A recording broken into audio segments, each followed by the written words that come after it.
Hello friends, आज आपण classification हा टॉपिक बघणार आहोत. क्लासिफिकेशनमध्ये biological classification is a very important. ह्या बायोलॉजिकल क्लासिफिकेशनमध्ये पुन्हा काही टाईप्स दिलेले आहेत. मी मुद्दाम सगळे टाईप्स एकत्र घेतलेले आहेत. आपल्याला काय काय बघायचं आहे या क्लासिफिकेशनमध्ये. क्लासिफिकेशनमध्ये आपण बघणार आहोत बायोलॉजिकल क्लासिफिकेशनमध्ये टाईप आहेत. पहिला टाईप आहे प्रॅक्टिकल क्लासिफिकेशन, दुसरा टाईप आहे आर्टिफिशियल क्लासिफिकेशन, तिसरा टाईप आहे नॅचरल क्लासिफिकेशन. ओके, आणि जो चौथा टाईप आहे तो म्हणजे न्यूमरिकल क्लासिफिकेशन. असे आपल्याला 1, 2, 3, 4 असे 4 टाईप्स बघायचे आहेत. ओके, ह्या 4 टाईप्समध्ये पहिलं क्लासिफिकेशन आपण बघणार आहोत. बायोलॉजिकल क्लासिफिकेशनमध्ये पहिलं आहे practical classification. Practical classification means what? Practical classification म्हणजे काय आहे, किंवा क्लासिफिकेशन बायोलॉजिकल क्लासिफिकेशन काय आहे हे पहिल्यांदा बघूया. Biological classification it is an art of identifying that specimen and organism and placing them in a group. Okay, पहिल्यांदा आपल्याला बायोलॉजिकल क्लासिफिकेशनमध्ये आयडेंटिफाय करायचे आहेत स्पेसिमेन आणि त्यांना एका पर्टिक्युलर ग्रुपमध्ये टाकायचं आहे. Okay, and reflect in their most significant features and relationship. Okay, it is non as the biological classification. Biological classification म्हणजे पुन्हा एकदा सांगतो की बायोलॉजिकल क्लासिफिकेशनमध्ये आपण पहिल्यांदा त्या स्पेसीजना, ऑर्गॅनिझमना आपण आयडेंटिफाय करायचं. आयडेंटिफाय केल्यानंतर आपण काय करणार आहोत, त्या स्पेसीजना कॅटेगरी करणार आहोत. ओके, त्यांचे कॅरेक्टर्स बघणार आहोत, स्पेसिफिक कॅटेगरीमध्ये टाकणार आहोत, त्यांचा इम्पॉर्टन्स बघणार आहोत. त्याला आपण बायोलॉजिकल क्लासिफिकेशन असं म्हणायचं. त्याचे टाईप्स कुठले आहेत? पहिला टाईप आहे त्याचा practical classification. What is mean by practical? नावातच आहे बघा, practical classification. Practical classification is the classification on the basis of economic importance. मी दिलेला आहे इकॉनॉमिक इम्पॉर्टन्स. इकॉनॉमी म्हणजे माहिती आहे तुम्हाला. ओके, जी फायद्याची आहे, जी ह्युमन यूजची आहे, जी फायद्याची आहे तिला इकॉनॉमिक इम्पॉर्टन्स असं म्हणतो. That is a practical classification on the basis of economical importance. Economical importance त्याचं एक्झाम्पल दिलेलं आहे ऑइल इल्डिंग प्लांट्स. आता आपल्याला माहिती आहेत ऑइल इल्डिंग प्लांट्स कुठले आहेत, तर अगदी अगदी अगदी कॉमन आपल्याकडे ऑइल इल्डिंग प्लांट असणार आहे कोकोनट. कुठला आहे? कोकोनट. दुसरं कुठलं आहे? ऑलनट आहे. तिसरं कुठलं आहे? सोयाबीन आहे. ओके, हे सगळे ऑइल इल्डिंग प्लांट्स आहेत. ओके, ऑइल देणारे प्लांट्स कुठले आहेत, तर आत्ता आपण बघितलं एक कोकोनट बघितलं, ऑलनट बघितलं, सोयाबीन बघितलं. सेकंड कुठले आहेत, तर सेकंड फायबर इल्डिंग प्लांट आहेत. फायबर इल्डिंग प्लांटमध्ये अगदी कॉमन आपल्याकडे चालणारं म्हणजे ते म्हणजे cotton. Okay, cotton is a, बघा, cotton is a fibre yielding plant. Okay, second is a jute. Jute and cotton is a fiber yielding plant. Third is a medicinal plant. औषधी वनस्पती. औषधी वनस्पती आपल्याकडे एक सिंकोना आहे. ओके, चायना रोज म्हणतो, malarial फीवरसाठी वापरली जाते. रावल्फिया सर्पेंटिना आहे. रावल्फिया सर्पेंटिना म्हणजे अगदी आपण हायपर टेन्शनसाठी, ब्लड प्रेशरसाठी वापरतो. ओके, अशा काही मेडिसिनल प्लांट्स आहेत. अगदी कॉमन म्हणालात तर टर्मरिक, हळद माहिती आहे आपल्याला. ओके, देन सेकंड पहिलं प्रॅक्टिकल क्लासिफिकेशन लक्षात आलं का? बघा, प्रॅक्टिकल क्लासिफिकेशन हे इकॉनॉमिक इम्पॉर्टन्सवरती अवलंबून आहे. दुसरं क्लासिफिकेशन बायोलॉजिकल क्लासिफिकेशन हे आहे आर्टिफिशियल क्लासिफिकेशन. ह्या artificial क्लासिफिकेशनमध्ये only 1 or 2 morphological characters are considered. Not all characters are considered. Only 1 or 2 morphological characters are considered. Morphological character means that morphological means structural characters. Okay, structural characters. Only 1 or 2 characters are considered. Not all. Okay, हे खूप महत्त्वाचं आहे. हे artificial classification कुणी केलेलं आहे तर artificial classification माहिती आहे तुम्हाला, कार्लोस लिनियसनी हे आर्टिफिशियल क्लासिफिकेशन केलेलं आहे. ओके, कार्लोस लिनियसनी ज्यावेळेला आर्टिफिशियल क्लासिफिकेशन केलं त्यावेळेला एवढं सांगितलं की only considered 1 or 2 characters, morphological characters, not all. Okay, complete morphological characters तुम्हाला बघायचे आहेत हे नॅचरल क्लासिफिकेशनमध्ये. ओके, हा थर्ड टाईप आहे. ह्या नॅचरल, आर्टिफिशियल म्हणजे आपण तयार केलेले, त्याच्यामध्ये आपण 1 किंवा 2 कॅरेक्टर्स फक्त कन्सिडर करतो. पण नॅचरल आहे त्याच्यामध्ये कंप्लीट मॉर्फोलॉजिकल कॅरेक्टर्स कन्सिडर करायचे आहेत तुम्हाला. सगळे मॉर्फोलॉजिकल कॅरेक्टर्स कन्सिडर करायचे आहेत. आणि ह्या मॉर्फोलॉजिकल कॅरेक्टर्स कन्सिडर करत असताना तुम्हाला त्याचे पुन्हा 2 टाईप्स येणार आहेत.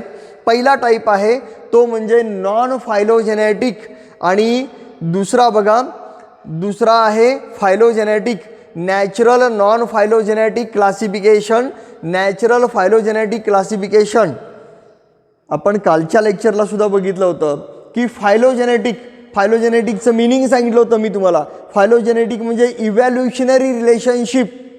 ओके, फायलोजेनी म्हणजे इव्हॅल्युशनरी रिलेशनशिप. हा वर्ड खूप महत्त्वाचा आहे. हा वर्ड तुम्ही बाय हार्ट करायचा आहे. काय? Phylogenetic classification. फायलोजेनेटिक क्लासिफिकेशन म्हणजे इव्हॅल्युशनरी क्लासिफिकेशन जे आहे ते. Okay, natural non phylogenetic classification आणि natural phylogenetic classification. Okay, then it is proposed by natural classification is proposed by Lamarck and second Darwin माहिती आहे तुम्हाला. ओके, यांनी हे classification non phylogenetic and phylogenetic classification हे डिस्कस केलं होतं. त्याच्यानंतर that is a proposed by म्हटलं तरी चालेल डिस्कस म्हणण्यापेक्षा. Then numerical classification. आता numerical as a name suggest numerical, that is a number of similarities and dissimilarities. Okay, similar and dissimilar characters.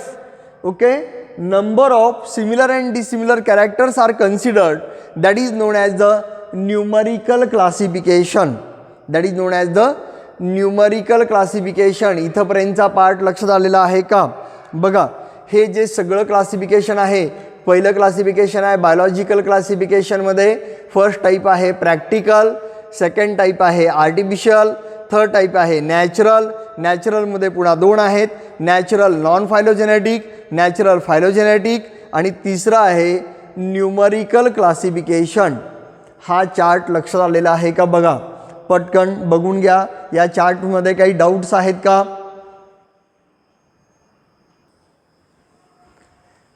After classification आपण next point बघणार आहोत, taxonomic category. कुठला point बघायचा आपल्याला? टॅक्सॉनॉमिक कॅटेगरी हा point बघायचा आहे. या टॅक्सॉनॉमिक कॅटेगरीमध्ये मी पहिलं घेतलेलं आहे टॅक्सॉन. आता टॅक्सॉन म्हणजे काय? तर taxon is a taxonomic group of any rank in the system of classification. Any rank, any rank. Okay, पुन्हा एकदा सांगतो बघा, टॅक्सॉनॉमिक कॅटेगरीज बघितल्यात, कॅटेगरीज. आता टॅक्सॉन म्हणजे काय?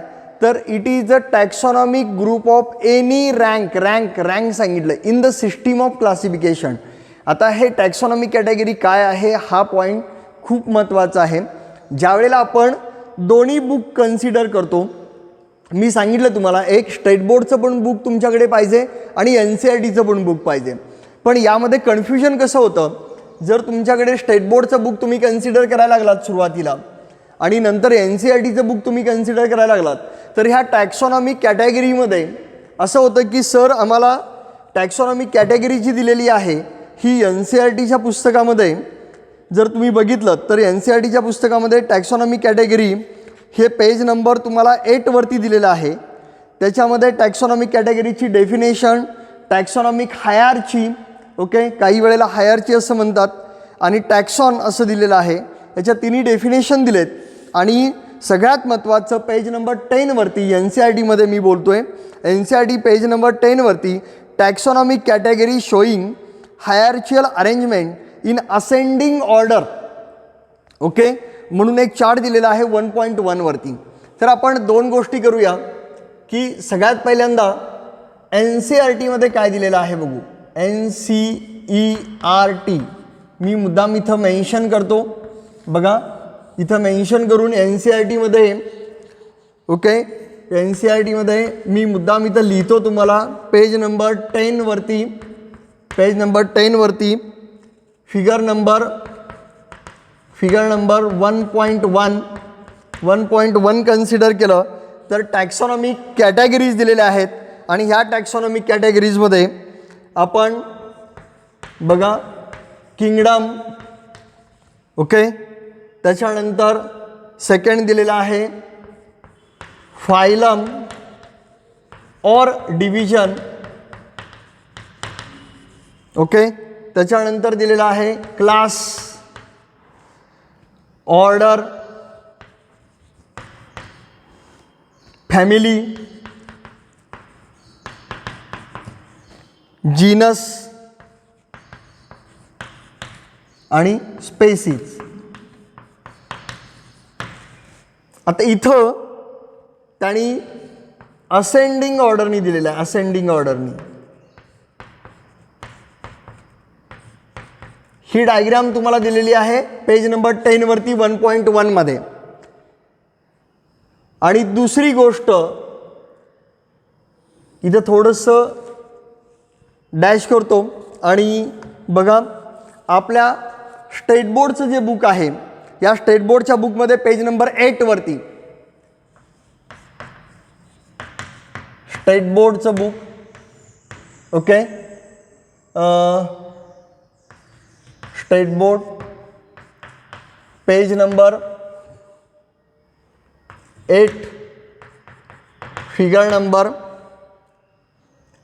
2.2. आता याच्यामध्ये त्यांनी जे क्लासिफिकेशन दिलेलं आहे ज्या तुम्हाला कॅटेगरीज दिलेल्या आहेत कॅटेगरीज ओके इथं कॅटेगरीज देताना किंगडम डिव्हिजन और phylum class order family genus आणि स्पेसीज आणि स्टेट बोर्डच्या बुकमध्ये देत असताना तुम्हाला दिलेलं आहे बघा किंगडम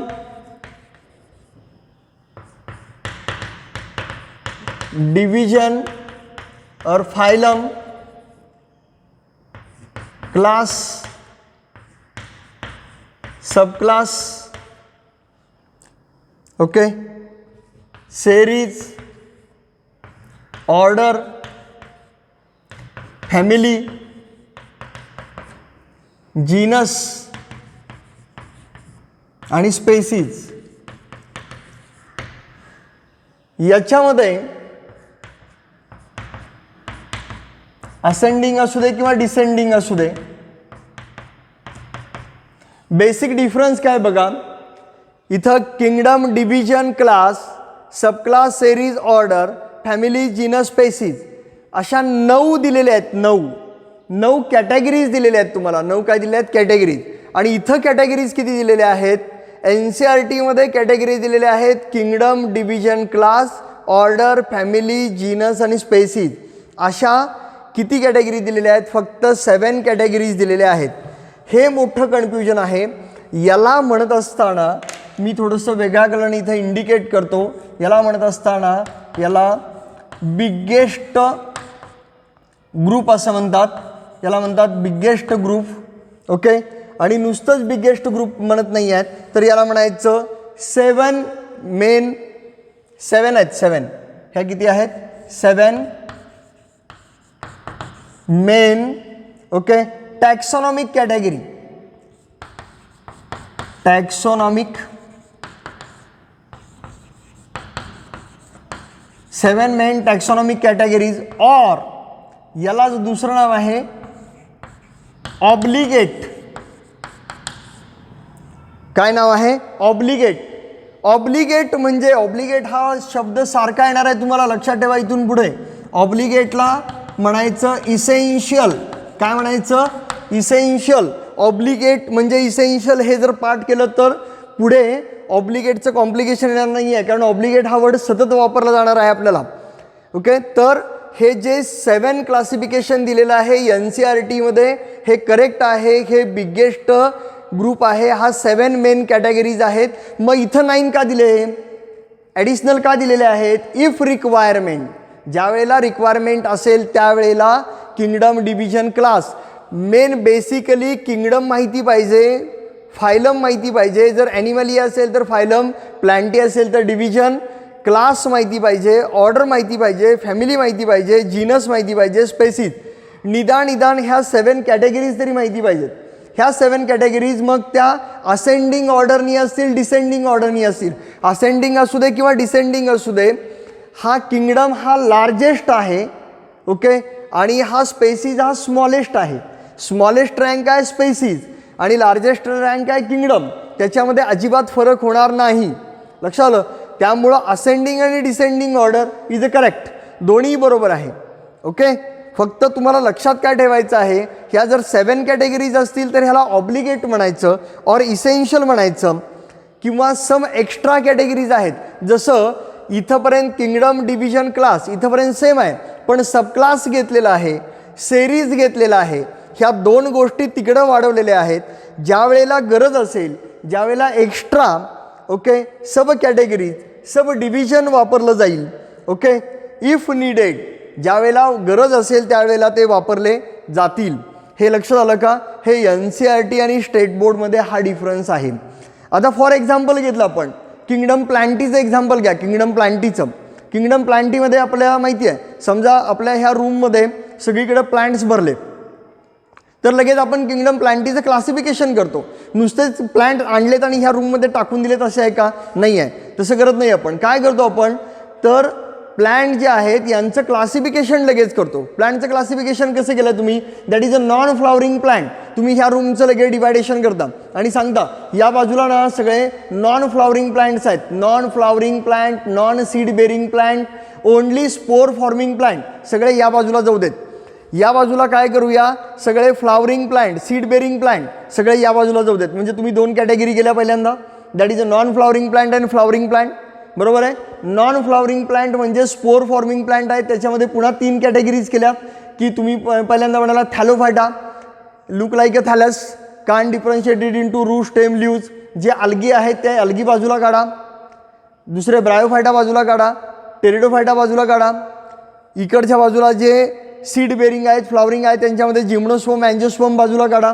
अँजिओस्पर्ममध्ये पुन्हा डायकॉट, मोनोकॉट बाजूला काढा. ओके, इकडं जे अल्गी आहेत, अल्गीमध्ये पुन्हा ग्रीन अल्गी आहेत, ब्राऊन अल्गी आहेत, रेड अल्गी आहेत, त्यांना बाजूला काढा. ओके, म्हणजे हे जे क्लासिफिकेशन आहे, हे क्लासिफिकेशन तुम्हाला इथं बघायचं आहे. एखादा समजा ॲनिमल्स असतील तर ॲनिमलमध्ये हा किंगडम ॲनिमालिया झाला, पण त्यांच्यामध्ये त्याचा फायलम 10 फायलम बघितले होते तुम्ही 10thला. बरोबर आहे. पोरीफेरा बघितलं होतं, निडारिया बघितलं होतं, बरोबर आहे की नाही, आणि टिनोफोरा बघितलं होतं. त्याच्यानंतर प्लाटी एल्मेंथिक बघितलं होतं, आस्की एल्मेंथिक बघितलं होतं, ॲनिलिडा बघितलं होतं.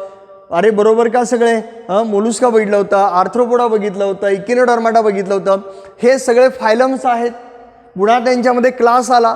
कुठला क्लास आहे तो महत्त्वाचा आहे. ओके, फॉर एक्झाम्पल क्लास कुठला आहे, रेप्टिलिया आहे, मॅमिलिया आहे, काय आहे ते. पुन्हा सबक्लास आहे का त्यामध्ये. ओके, पुन्हा सेरीज कुठली आहे, ऑर्डर कुठली दिलेली आहे, त्याच्यामध्ये फॅमिली कुठली आहे, त्याच्यानंतर जीनस कुठला आहे, ओके, स्पेसिस कुठला आहे, हे बघणं खूप महत्त्वाचं आहे. आता एखादा एक्झाम्पल बघूया आपण. NCERTमध्ये जे दिलेलं आहे त्या NCERTचं एखादं एक्झाम्पल बघू आणि मग स्टेट बोर्डमध्ये दिलेलं आहे त्यांचं एखादं एक्झाम्पल बघू, म्हणजे तुमच्या लक्षात येईल. पहिल्यांदा बेसिक लक्षात ठेवा, हे दोन्हीही कॅटेगरीज बरोबर आहेत. लक्षात आलं का? ही बिगेस्ट कॅटेगरी आहे, बिगेस्ट ग्रुप आहे. याला ऑब्लिगेट कॅटेगरी म्हणतात, इसेन्शियल कॅटेगरी म्हणतात. त्यामुळं 7 कॅटेगरीसुद्धा बरोबर आहेत आणि 9 कॅटेगरीसुद्धा बरोबर आहेत. लक्षात आलं का? 7सुद्धा बरोबर आहेत आणि 9सुद्धा बरोबर आहेत. जिथं गरज असेल तिथं 9 केलेत, 9च्या पुन्हा वाढवलेल्या पण आहेत, सब डिव्हिजन पण आहे, 11 पण केले आहेत, 13 पण केलेले आहेत. ओके, जशी गरज वाढेल तसं वाढवलेलं आहे. आता आपण NCERTतलं एखादं एक्झाम्पल बघू, म्हणजे तुमच्या लक्षात येईल की NCERTमध्ये काय एक्झाम्पल दिलेलं आहे. मी फक्त एवढंच रब करतो इथलं बघा, आणि आपण एक एक्झाम्पल बघूया.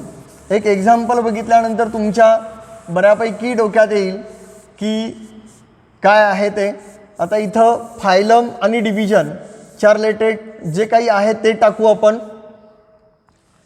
म्हणजे एक्झाम्पल बघू आपण. एक्झाम्पल तुम्हाला NCERTमध्ये काय दिलेलं आहे. पहिलं एक्झाम्पल दिलं आहे ह्युमन बिईंगचं. ओके, ह्युमन बिईंग म्हणजे आपण फायलम असं घेऊ इथं. ओके, आता ह्युमन बिईंग मॅनचं एक्झाम्पल घ्यायचं आहे. एक्झाम्पल घेतलं आपण ह्युमन बिईंगचं, मॅनचं एक्झाम्पल घेतलं आपण. ओके, आता इथं मॅनचं एक्झाम्पल घेतलं, मग किंगडम प्लॅन्टी टाकून चालणार आहे का? नाही. हा कोण आहे? मॅन हा किंगडम ॲनिमालिया. किंगडम ॲनिमालिया. ओके, आता याच्यामध्ये तुम्हाला फायलम कुठं दिलेलं आहे? जर तुम्ही पेज नंबर 11 वरती बघितलं तर तुम्हाला फायलम दिलेला आहे. फायलम दिलेला आहे कॉर्डाटा, आहे का? That is a vertebral column. Chordata आणि नॉन कॉर्डेट असं क्लासिफिकेशन केलं होतं आपण. ते फायलम. फायलम कुठला आहे? कॉर्डाटा. त्याचा क्लास कुठला दिलेला आहे बघा? क्लास दिलेला आहे मॅमेलिया. क्लास कुठला दिलेला आहे? मॅमेलिया. त्याच्यानंतर ऑर्डर दिलेली आहे तुम्हाला. ऑर्डर कुठली आहे बघा? ऑर्डर आहे प्रायमाटा, आहे का? ऑर्डर दिलेली आहे प्रायमाटा. त्याच्यानंतर त्याची फॅमिली दिलेली आहे.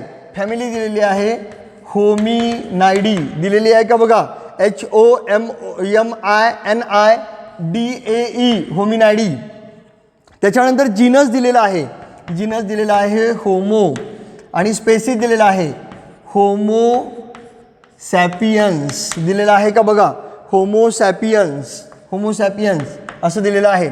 आता हे एक्झाम्पल जे तुम्हाला NCERT मध्ये पेज नंबर 11 वरती जो एक चार्ट दिलेला आहे आपल्याला, एक मॅनचं दिलं आहे, एक हाऊसफ्लायचं दिलं आहे आणि 2 प्लॅन्टचे दिलेत. किंगडम ॲनिमालियाचे 2 दिलेत, मॅन आणि हाऊसफ्लाय, आणि मँगो आणि व्हीट असे 2 किंगडम प्लॅन्टीचे दिलेले आहेत. असे एकूण 4 एक्झाम्पल दिलेले आहेत, जे 4 एक्झाम्पल आपल्याला मेन कॅटेगरीला बसवायचे आहेत, ऑब्लिगेटला बसवायचे आहेत, इसेन्शियलला बसवायचे आहेत. त्याच्यामध्ये kingdom Animalia, phylum Chordata, class Mammalia, order Primata, family Hominidae, genus Homo, species Homo sapien. ह्या होमो सॅपियनची संख्या आणि किंगडम ॲनिमालिया, किंगडम ॲनिमालिया म्हटलं की लार्जेस्ट रँक आलं आणि स्पेसिस म्हटलं की स्मॉलेस्ट रँक आलं. आता सेम जर तुम्ही इथं एक्झाम्पल बघितलं तर दुसरं हाऊसफ्लायचं एक्झाम्पल दिलं आहे. हाऊसफ्लायमध्ये बघा, हाऊसफ्लायमध्ये किंगडम येणार आहे, ॲनिमालियाचं येणार आहे. पण जो फायलम दिलेला आहे हा फायलम आर्थ्रोपोडा दिला आहे. मगाशी काय होता? कॉर्डाटा होता. Okay, that is a Chordata, बरोबर आहे. हा काय आहे? इनव्हर्टिब्रेट्स झाला. इनव्हर्टिब्रेट्समध्ये आर्थ्रोपोडा आहे. आता त्याच्यामध्ये क्लास कुठला आहे बघा? इन्सेक्ट आहे, क्लास इन्सेक्टा. ओके, मगाशी क्लास मॅमेलिया होता.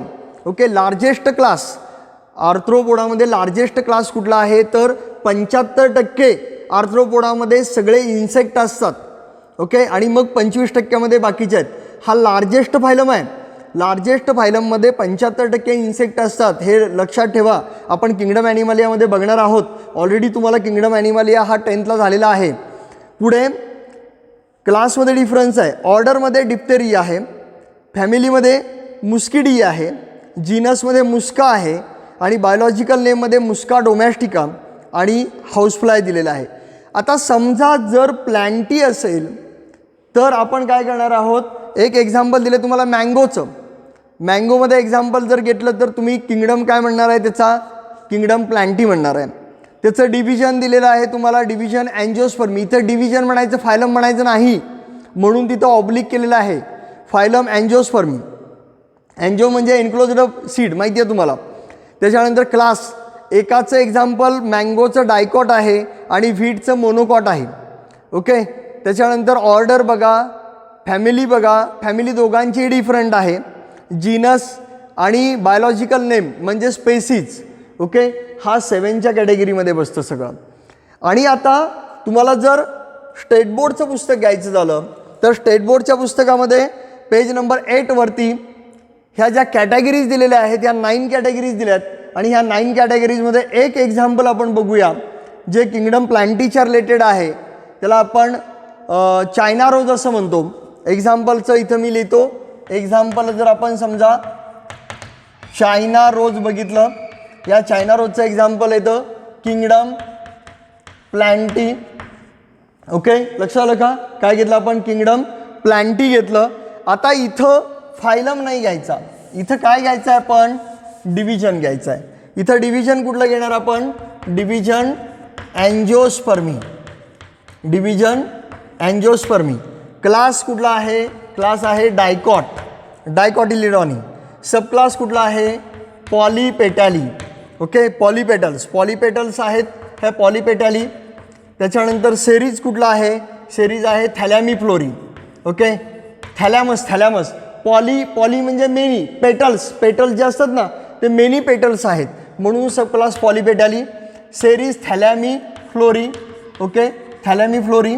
थॅलॅमस असतो, थॅलॅमस. ओके, टिपिकल फ्लावरच्या डायग्राममध्ये गेला तर थॅलॅमिफ्लोरी लक्षात येईल. ऑर्डर माल्वेल्स. ओके, ऑर्डर काय दिलेला आहे? माल्वेल्स दिलेला आहे. त्याच्यानंतर फॅमिली दिलेली आहे माल्व्हिएसी. ओके, फॅमिली दिलेली आहे माल्व्हिएसी. त्याच्यानंतर जीनस दिलेला आहे हिबिस्कस. ओके, जीनस दिलेला आहे हिबिस्कस आणि स्पेसिस दिलेला आहे रोझा सायनॅसिस. काय दिलेलं आहे? रोझा सायनॅसिस. आता इथं बघा 9 कॅटेगरीज दिलेल्या आहेत. 9 कॅटेगरीज. यांना काय म्हणतात? हे kingdom, division, class, sub class, series, order, family, genus, species यांना म्हणलेलं आहे कॅटेगरीज. आणि हे जे टॅक्सॉन आहे, टॅक्सॉन मगाशी आपण टॅक्सॉनची डेफिनेशन बघितलेली आहे. It is any rank in the system of classification. पहिल्यांदा किंगडम प्लांटी घेतलं, मग त्याला अँजिओस्पर्ममध्ये, मग डायकॉटमध्ये, पॉलीपेटॅलीमध्ये, थॅलॅमिफ्लोरीमध्ये. ओके, मग त्याच्या फॅमिलीमध्ये. या पद्धतीनं आपण रँकिंगप्रमाणे आलो. ओके, हा चार्ट लक्षात येतं का? बघा, NCERTमध्ये आणि स्टेट बोर्डमध्ये हा डिफरन्स आहे. हा डिफरन्स दिलेला आहे तुम्हाला. आणखीन एक एक्झाम्पल दिलं त्यांनी. काय? ॲनिमालियामधलं कोब्रा, नाजा, इंडियन कोब्रा म्हणतो आपण, त्या नाजाचं एक्झाम्पल दिलेलं आहे तुम्हाला. आपण नाजा काल बघितलं होतं. टॅटूनेम्समध्ये बघितलं होतं आपण. बरोबर आहे का? बघा, हा जो पार्ट आहे टॅक्सॉनॉमिक कॅटेगरी आहे. ह्या टॅक्सॉनॉमिक कॅटेगरी खूप महत्त्वाच्या आहेत.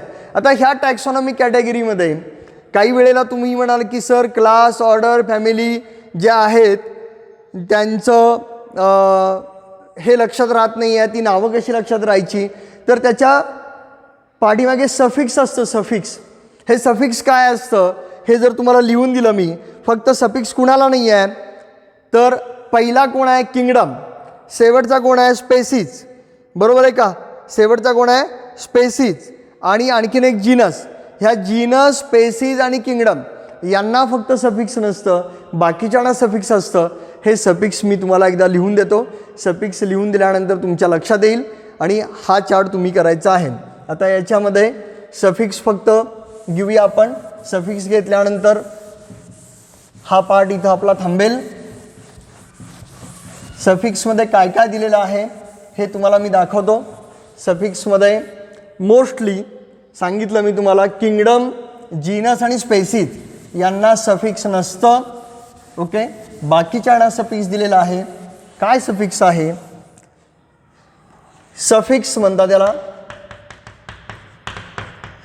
ओके, सफिक्स फॉर टॅक्सॉन कॅटेगरीला नाही बरं का. Suffix for taxon. आता डिव्हिजनच्या इथं सफिक्स दिलेला आहे फायटा. सेकंड, सब डिव्हिजनच्या इथं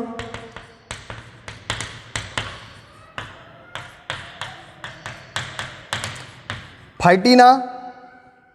त्याच्यानंतर क्लास दिलेला आहे ऑप्सिडा किंवा फायसीए, CEAE हे खूप महत्त्वाचं आहे. ओके, त्याच्यानंतर किंवा ओनली AE पण जोडलेलं असतं. त्याच्यानंतर ऑर्डर्समध्ये ALES सफिक्स असतं. आणि जे फॅमिली आहे ह्या फॅमिलीला आपण ACEAE. Okay, these are the suffix डिव्हिजनला असतं फायटा, सब डिव्हिजनला असतं फायटिना, क्लासला असतं ऑप्सिडा किंवा फायसीए किंवा AE ओनली असतं, ऑर्डरला ALES असतं आणि फॅमिलीला ACEAE असतं. ओके, इथंपर्यंतचा जो पार्ट आहे हा सगळा आपण टॅक्सॉनॉमिक कॅटेगरीचा पार्ट बघितलेला आहे. ओके, टॅक्सॉनॉमिक कॅटेगरीचा पार्ट. याच्यामध्ये जरी तुम्हाला काही डाऊट्स असतील ओके तरी मला ते कमेंट्स बॉक्समध्ये टाका. आणि याच्यामध्ये तुम्हाला डाऊट्स किंवा हे असतील तरी क्वेश्चन्स विचारले तरी चालतील. Okay, thank you.